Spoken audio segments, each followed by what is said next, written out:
Ne filluam një aksion pastrimi këtu, mbas gjithë atyre ditëve të vështira që kishim për shkak të prurjeve shumë të mëdha të dy lumejve, Vjos dhe Seman.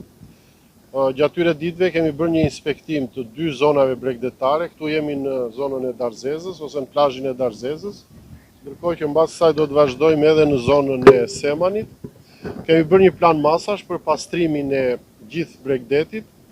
Përgjithsisht ka ndotje, le të themi, nga mbetjet urbane, nga plera, kryesisht plastik dhe qelq, por shumica e ndotjeve janë lëndë drusore. Duke pas parasysh këtë lloj ndotje, kemi organizuar punën edhe në dy faza.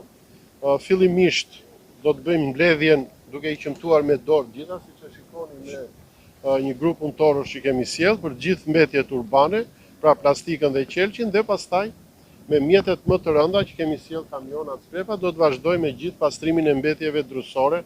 Ne përgjithsisht plazhet i pastrojmë jo vetëm në periudhën e bearit, se në periudhën e bearit kemi shërbime të rregullta këtu, por kryesisht edhe në periudha kohore gjatë dimrit. Për shkak të erave që kanë fryrë gjatë këtyre ditëve, përgjithsisht mbetjet janë transferuar drejt veriut, le të themi.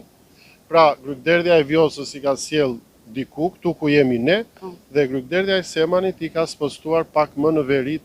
Kështu që është e gjitha, po besoj të paktën 15 ditë them që po, duke pas parasysh gjithë këto hapësirat mëdha. Vetëm ky plazh jemi këtu është rreth 8 kilometra. Këtu kemi sjell dy ndërmarrjet e bashkisë, pra kemi sjell një grup punëtorësh nga ndërmarrja e pastrimit dhe ndërmarrja e shërbimeve publike, plus edhe mjetet e bashkisë, kamiona, skrepa.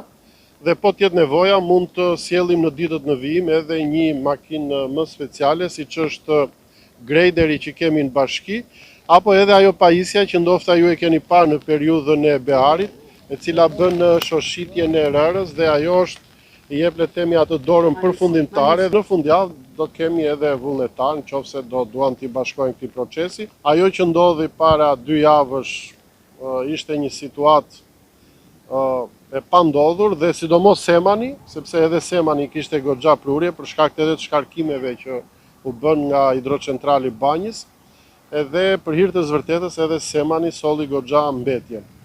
Por ne pavarësisht kësaj, siç e thash, jemi në krye detyrës dhe do të vazhdojmë ta mbyllim me sukses të gjithë këtë proces.